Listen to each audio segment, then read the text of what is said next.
ಶ್ರೀ ಗಣಪತಿ ಶಾರದಾ ಗುರುಭ್ಯೋ ನಮಃ. ಯತ್ರ ಯೋಗೇಶ್ವರ ಕೃಷ್ಣೋ ಯತ್ರ ಪಾರ್ಥೋ ಧನುರ್ಧರಃ ತತ್ರ ಶ್ರೀ ವಿಜಯ ಭೂತಿರ್ಧ್ರುವ ನೀತಿರ್ಮತಿರ್ಮಮ. ಶ್ರೋತೃಗಳಿಗೆ ಶ್ರೀ ಅಳಸಿಂಗರಾಚಾರ್ಯ ವಿರಚಿತ ಶ್ರೀ ವ್ಯಾಸ ಮಹರ್ಷಿ ಪ್ರಣೀತ ಶ್ರೀಮನ್ ಮಹಾಭಾರತದ ಶಾಂತಿ ಪರ್ವದಲ್ಲಿ ಭೀಷ್ಮನು ಯುಧಿಷ್ಠಿರನಿಗೆ ಅಮಾತ್ಯರೇ ಮೊದಲಾದವರ ಲಕ್ಷಣಗಳನ್ನು ವಿವರಿಸಿದುದು ಎಂಬ 85ನೆಯ ಅಧ್ಯಾಯಕ್ಕೆ ಸ್ವಾಗತ. ಆಗ ಯುಧಿಷ್ಠಿರನು, ತಾತ, ರಾಜನು ಯಾವ ರೀತಿಯಲ್ಲಿ ಪ್ರಜೆಗಳನ್ನು ಪಾಲಿಸುತ್ತಿದ್ದರೆ ವಿಶೇಷವಾದ ಧರ್ಮವನ್ನು ಶಾಶ್ವತ ಕೀರ್ತಿಯನ್ನು ಗಳಿಸುವನು ಎನ್ನಲು ಭೀಷ್ಮನು ಹೇಳುತ್ತಾನೆ. ಕುಮಾರ, ನಿಷ್ಪಕ್ಷಪಾತವಾದ ನಡವಳಿಕೆಗಳಿಂದ ರಾಜನು ಪ್ರಜೆಗಳನ್ನು ಪಾಲಿಸುತ್ತಿದ್ದರೆ ಅದರಿಂದ ಅವನು ಉತ್ತಮ ಧರ್ಮವನ್ನು ಕೀರ್ತಿಯನ್ನು ಗಳಿಸಿ ಶುದ್ಧನಾಗಿ ಪುಣ್ಯ ಲೋಕಗಳನ್ನು ಹೊಂದುವನು ಎಂದನು. ಅದರ ಮೇಲೆ ಯುಧಿಷ್ಠಿರನು, ತಾತ, ರಾಜನ ನಡವಳಿಕೆ ಎಂದರೆ ಎಂತಹುದು? ಯಾರೊಡನೆ ಹೇಗೆ ನಡವಳಿಕೆಯನ್ನು ನಡೆಸಬೇಕು? ಈ ಅಂಶವನ್ನು ನನಗೆ ತಿಳಿಸಬೇಕು. ನೀನು ಇದಕ್ಕೆ ಮೊದಲು ಹೇಳಿದ ಎಲ್ಲ ಗುಣಗಳು ಒಬ್ಬ ಮನುಷ್ಯನಲ್ಲಿ ಇರಬೇಕೆಂದರೆ ಅದು ಅಸಂಭವವೆಂದೇ ನನಗೆ ತೋರುವುದು ಎಂದನು. ಅದಕ್ಕೆ ಆ ಭೀಷ್ಮನು, ವತ್ಸ, ನೀನು ಹೇಳುವುದೇನೋ ನಿಜವೇ. ಅಂತಹ ಎಲ್ಲ ಗುಣಗಳಿಂದ ಕೂಡಿದ ಮನುಷ್ಯನೇನೋ ದುರ್ಲಭನೆ. ಹಾಗಿದ್ದರೂ ಪ್ರಯತ್ನ ಪಟ್ಟಲ್ಲಿ ಸಂಗ್ರಹವಾಗಿಯಾದರೂ ಅಂತಹ ಗುಣಗಳನ್ನು ಹೊಂದುವುದು ದುರ್ಲಭವಲ್ಲ. ಇನ್ನು ನೀನು ನಿನ್ನ ರಾಜ್ಯ ಕಾರ್ಯಕ್ಕಾಗಿ ಎಂತಹ ಅಮಾತ್ಯರನ್ನು ಹೇಗೆ ನಿಯಮಿಸಿಕೊಳ್ಳಬೇಕು ಎಂಬುದನ್ನು ಹೇಳುವೆನು ಕೇಳು. ವಿದ್ವಾಂಸರು, ಪ್ರೌಢರು, ಸ್ನಾತಕರು, ಶುದ್ಧರು ಆದ 4 ಮಂದಿ ಬ್ರಾಹ್ಮಣರನ್ನು, ಒಳ್ಳೆ ಬಲಾಢ್ಯರಾಗಿ ಶಸ್ತ್ರ ಪ್ರಯೋಗಗಳಲ್ಲಿ ಸುಶಿಕ್ಷಿತರಾಗಿ ಶಸ್ತ್ರಧಾರಿಗಳಾದ 8 ಮಂದಿ ಕ್ಷತ್ರಿಯರನ್ನು, ಒಳ್ಳೆ ಧನಿಕನಾದ 71 ಮಂದಿ ವೈಶ್ಯರನ್ನು, ವಿಧೇಯರಾಗಿ ಶುದ್ಧರಾಗಿ ನಿತ್ಯ ಕಾರ್ಯಗಳಲ್ಲಿ ಪ್ರಾಮಾಣಿಕರಾದ 3 ಮಂದಿ ಶೂದ್ರರನ್ನು ನಿನ್ನಲ್ಲಿ ಸದಾ ಇಟ್ಟುಕೊಂಡಿರಬೇಕು. ಶುಶ್ರೂಷೆ, ಶ್ರವಣ, ಗ್ರಹಣ, ಧಾರಣ, ಊಹನ, ಆಪೋಹನ, ವಿಜ್ಞಾನ, ತತ್ವಜ್ಞಾನಗಳೆಂಬ 8 ಗುಣಗಳುಳ್ಳ ಸೂತಕುಲದ ಪೌರಾಣಿಕನೊಬ್ಬನು ನಿನ್ನಲ್ಲಿರಬೇಕು.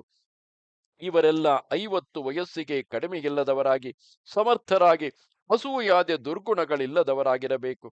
ಮತ್ತು ಶ್ರುತಿ ಸ್ಮೃತಿಗಳನ್ನು ತಿಳಿದವರಾಗಿ ವಿನಯ ಗುಣವುಳ್ಳವರಾಗಿ ವಿವಾದ ಮಾಡತಕ್ಕವರ ವ್ಯಾಜ್ಯವನ್ನು ತೀರಿಸುವುದರಲ್ಲಿ ಪಕ್ಷಪಾತವಿಲ್ಲದೆ ಸಮದೃಷ್ಟಿಯುಳ್ಳವರಾಗಿ ಸಮರ್ಥರಾಗಿ ಧನಾಶೆ ಇಲ್ಲದವರಾಗಿರಬೇಕು.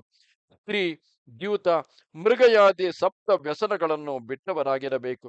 ಮೇಲೆ ಹೇಳಿದಂತೆ 4 ಮಂದಿ ಬ್ರಾಹ್ಮಣರು, 3 ಮಂದಿ ಬ್ರಾಹ್ಮಣೇತರರು, ಸೂತನೊಬ್ಬನು, ಹೀಗೆ 8 ಮಂದಿಗಳನ್ನು ಕಾರ್ಯಾಲೋಚನೆಗಾಗಿ ಇಟ್ಟುಕೊಂಡು ಅವರೊಡನೆ ಆಲೋಚಿಸಿ ಕಾರ್ಯಗಳನ್ನು ನಿರ್ಧರಿಸಬೇಕು. ಅದಕ್ಕೆ ಮೇಲೆ ಆ ಆಲೋಚನೆಗಳನ್ನು ರಾಷ್ಟ್ರಕ್ಕೆ ಪ್ರಕಟಿಸಬೇಕು. ರಾಷ್ಟ್ರಾಧಿಪತಿಗೂ ಅದನ್ನು ತೋರಿಸಬೇಕು. ಇದೇ ನಡವಳಿಕೆಗಳಿಂದ ರಾಜನು ಯಾವಾಗಲೂ ಪ್ರಜೆಗಳನ್ನು ನೋಡಬೇಕು. ನಿನ್ನಲ್ಲಿಟ್ಟ ನ್ಯಾಸ ದ್ರವ್ಯ ಮೊದಲಾದವುಗಳನ್ನು ನೀನು ಕೈವಶ ಮಾಡಿಕೊಳ್ಳಬಾರದು. ಅದರಿಂದ ಕಾರ್ಯವು ಕೆಟ್ಟು ಹೋಗುವುದು, ಧರ್ಮವು ನಷ್ಟವಾಗುವುದು. ಗಿಡುಗನಿಗೆ ಹೆದರಿದ ಪಕ್ಷಿಗಳಂತೆ ರಾಷ್ಟ್ರ ಜನರು ರಾಜ್ಯವನ್ನು ಬಿಟ್ಟು ಓಡಿ ಹೋಗುವರು. ಅಥವಾ ಸಮುದ್ರದಲ್ಲಿ ಒಡೆದು ಹೋದ ಹಡಗಿನಂತೆ ಅದು ಮೆಲ್ಲಗೆ ಚದರಿ ಬೇರೆ ಸ್ಥಳಕ್ಕೆ ಜಾರಿ ಹೋಗುವುದು. ಪ್ರಜೆಗಳನ್ನು ಚೆನ್ನಾಗಿ ಪಾಲಿಸದೇ ಇರತಕ್ಕ ರಾಜನಿಗೆ ಆ ಅಧರ್ಮದಿಂದ ಹೃದಯದಲ್ಲಿ ಭಯವು ಇದ್ದೇ ಇರುವುದು. ಅವನಿಗೆ ಸದ್ಗತಿಯು ತಪ್ಪಿ ಹೋಗುವುದು. ಹಾಗಿಲ್ಲದೆ ರಾಜನ ಕಡೆಯ ಮಂತ್ರಿಯಾಗಲಿ ಮಗನಾಗಲಿ ಧರ್ಮಾಸನದಲ್ಲಿ ನಿಯಮಿಸಲ್ಪಟ್ಟವನಾಗಲಿ ಧರ್ಮವನ್ನು ಮೀರದೆ ರಾಜ್ಯವನ್ನು ನಡೆಸುವುದಾದರೆ ಆಗ ರಾಜನು ತನ್ನ ಎಲ್ಲ ಅಮಾತ್ಯ ವರ್ಗದೊಡನೆ ಸ್ವರ್ಗವನ್ನು ಸೇರುವನು. ರಾಜ್ಯ ಕಾರ್ಯಗಳಲ್ಲಿ ಅಧಿಕಾರವನ್ನು ವಹಿಸದ ರಾಜ ಸೇವಕರು ತಮ್ಮ ತಮ್ಮ ಕಾರ್ಯಗಳನ್ನು ಸರಿಯಾಗಿ ನಡೆಸದಿದ್ದರೆ ತಾವು ಕೆಟ್ಟು ರಾಜನನ್ನು ಅಧೋಗತಿಗೆ ಎಳೆಯುವರು. ಬಲಶಾಲಿಗಳಿಂದ ಹಿಂಸಿಸಲ್ಪಟ್ಟು ದೈನ್ಯದಿಂದ ಮೊರೆಗಿಡುತ್ತಿರುವ ಅಸಹಾಯರಾದ ಮನುಷ್ಯರಿಗೆ ರಾಜನೇ ನಾಥನೆನಿಸುವನು. ರಾಜನು ವ್ಯವಹಾರಗಳಲ್ಲಿ ಸಾಕ್ಷಿಗಳ ಬಲವನ್ನು ಚೆನ್ನಾಗಿ ವಿಮರ್ಶಿಸಬೇಕು. ಉಭಯ ಪಕ್ಷದ ವಾದಗಳಿಂದಲೂ ಆ ಸಾಕ್ಷ್ಯದ ಬಲವು ನಿರ್ಧರಿಸಲ್ಪಡುವುದು. ಸಾಕ್ಷಿಯೂ ಇಲ್ಲದೆ ಸಹಾಯವೂ ಇಲ್ಲದಿರುವ ವ್ಯವಹಾರವನ್ನು, ಅಂದರೆ ಕಾದ ಕಬ್ಬಿಣವನ್ನು ಕೈಯಿಂದ ಹಿಡಿಸುವುದು ಮುಂತಾದ ವಿಶೇಷ ಪರೀಕ್ಷೆಗಳಿಂದ ಕಂಡರಿದು ತೀರ್ಮಾನಿಸಬೇಕು. ಅಪರಾಧಿಗಳಿಗೆ ಅವರವರ ಅಪರಾಧಕ್ಕೆ ತಕ್ಕ ದಂಡನೆಯನ್ನೇ ವಿಧಿಸಬೇಕು. ಸೆರೆಯಲ್ಲಿ ಇಡುವುದರಿಂದ ಬಡವರನ್ನು ಶಿಕ್ಷಿಸಬೇಕು. ಕೆಟ್ಟ ನಡತೆಯುಳ್ಳವರನ್ನು ಕೊರಡೆಯ ಪೆಟ್ಟುಗಳಿಂದ ಶಿಕ್ಷಿಸಬಹುದು. ಸಾಧು ಸ್ವಭಾವವುಳ್ಳವರನ್ನು ಸಾಂತ್ವ ವಚನಗಳಿಂದಲೂ ದಾನದಿಂದಲೂ ಶಿಕ್ಷಿಸಬೇಕು. ರಾಜನನ್ನೇ ಕೊಲೆ ಮಾಡಬೇಕೆಂದು ಯತ್ನಿಸುವವನಿಗೆ ಚಿತ್ರವಧವನ್ನು ಮಾಡಬೇಕೆಂಬುದು ವಿಧಿ. ಅದರಂತೆಯೇ ಮನೆಗೆ ಬೆಂಕಿ ಹಚ್ಚುವುದು, ಮತ್ತೊಬ್ಬರ ಸ್ವತ್ತನ್ನು ಕದಿಯುವುದು, ವರ್ಣ ಸಂಕರ ಮಾಡುವುದು, ಇವಕ್ಕೆಲ್ಲ ಚಿತ್ರಹಿಂಸೆಗಳುಂಟು. ದಂಡ ನೀತಿಯನ್ನು ಸರಿಯಾಗಿ ನಡೆಸಿಕೊಂಡು ಶಾಸ್ತ್ರ ವಿಧಿಯನ್ನು ಅನುಸರಿಸತಕ್ಕ ರಾಜನಿಗೆ ಅಧರ್ಮ ಪ್ರಸಕ್ತಿಯೇ ಬಾರದು. ಅವನ ಕಾರ್ಯವು ಶಾಶ್ವತವಾದ ಧರ್ಮವೆನಿಸುವುದು. ವಿವೇಚನೆ ಇಲ್ಲದೆ ಯಾವ ರಾಜನು ತನ್ನ ಮನಸ್ಸಿಗೆ ತೋರಿದಂತೆ ದಂಡವನ್ನು ವಿಧಿಸುವನು, ಅವನು ಇಹಲೋಕದಲ್ಲಿ ಅಪವಾದಕ್ಕೀಡಾಗಿ ಸತ್ತ ಮೇಲೆ ನರಕದಲ್ಲಿ ಬೀಳುವನು. ಮತ್ತೊಬ್ಬನ ದೂರಿನಿಂದಲೇ ಇನ್ನೊಬ್ಬರಿಗೆ ದಂಡವನ್ನು ವಿಧಿಸಬಾರದು. ಶಾಸ್ತ್ರೀಯವಾಗಿ ವಿಮರ್ಶೆಯನ್ನು ಮಾಡಿ ಅಪರಾಧಿಯನ್ನು ಸೆರೆಯಲ್ಲಿಡಬೇಕು. ನಿರಪರಾಧಿ ಎಂದು ತಿಳಿದರೆ ಬಿಡಿಸಿ ಕಳುಹಿಸಬೇಕು. ಎಂತಹ ಕಠಿಣ ದಶೆಯಲ್ಲಿಯೂ ರಾಜನು ದೂತನಾಗಿ ಬಂದವರನ್ನು ಕೊಲ್ಲಿಸಬಾರದು. ದೂತನನ್ನು ಕೊಂದವನು ತನ್ನ ಮಂತ್ರಿಗಳೊಡನೆ ನರಕದಲ್ಲಿ ಬೀಳುವನು. ದೂತನಾಗಿ ಬಂದವನು ತನ್ನ ಯಜಮಾನನು ಹೇಳಿದುದನ್ನು ಅನುಮೋದಿಸುವವನೇ ಹೊರತು ಬೇರೆಯಲ್ಲ. ಕ್ಷತ್ರಿಯ ಧರ್ಮದಲ್ಲಿ ಇರತಕ್ಕ ರಾಜನು ಅಂತಹ ದೂತನನ್ನು ಕೊಲ್ಲಿಸಿದರೆ ಅವನ ಪಿತೃಗಳೆಲ್ಲರೂ ಭ್ರೂಣ ಹತ್ಯಾ ಪಾಪಕ್ಕೆ ಗುರಿಯಾಗುವರು. ಒಳ್ಳೆ ಕುಲದಲ್ಲಿ ಹುಟ್ಟಿದವನು, ಒಳ್ಳೆ ನಡತೆಯುಳ್ಳವನು, ವಾಕ್ಚಾತುರ್ಯವುಳ್ಳವನು, ಸಮರ್ಥನು, ಪ್ರಿಯವಾದ ಮಾತುಗಳನ್ನು ಆಡತಕ್ಕವನು, ತನ್ನ ಪ್ರಭುವು ಹೇಳಿದ ಮಾತುಗಳನ್ನು ಮಾತ್ರ ತಿಳಿಸತಕ್ಕವನು, ಒಳ್ಳೆ ಸ್ಮರಣ ಶಕ್ತಿಯುಳ್ಳವನು, ಈ 7 ಗುಣಗಳು ಉಳ್ಳವನೇ ದೂತ ಕಾರ್ಯಕ್ಕೆ ಅರ್ಹನು. ರಾಜನ ಬಾಗಿಲು ಕಾಯುವವನು, ಅವನ ಅಂಗರಕ್ಷಕನು, ದುರ್ಗ ನಗರಾದಿ ಪ್ರಧಾನ ಸ್ಥಾನಗಳನ್ನು ರಕ್ಷಿಸತಕ್ಕವನು ಮೇಲೆ ಹೇಳಿದ ಗುಣಗಳಿಂದಲೇ ಕೂಡಿದವನಾಗಿರಬೇಕು.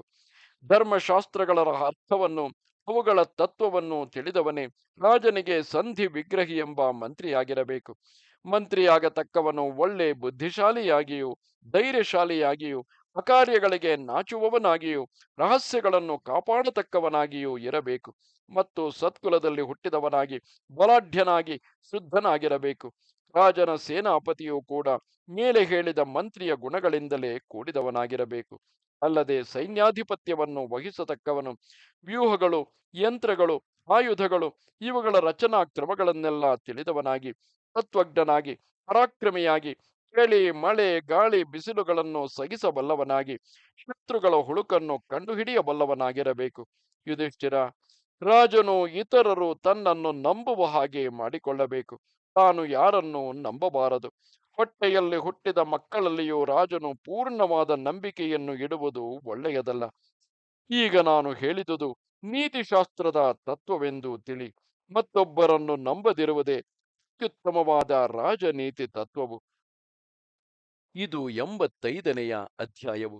ನಮಸ್ತೆ ಶಾರದೆ ದೇವಿ, ಕಾಶ್ಮೀರ ಪುರವಾಸಿನಿ, ತ್ವಾಮಹಂ ಪ್ರಾರ್ಥೆಗೆ ನಿತ್ಯಂ, ವಿದ್ಯಾದಾನಂಚ ದೇಹಿಮೆ. ನಮಸ್ಕಾರ.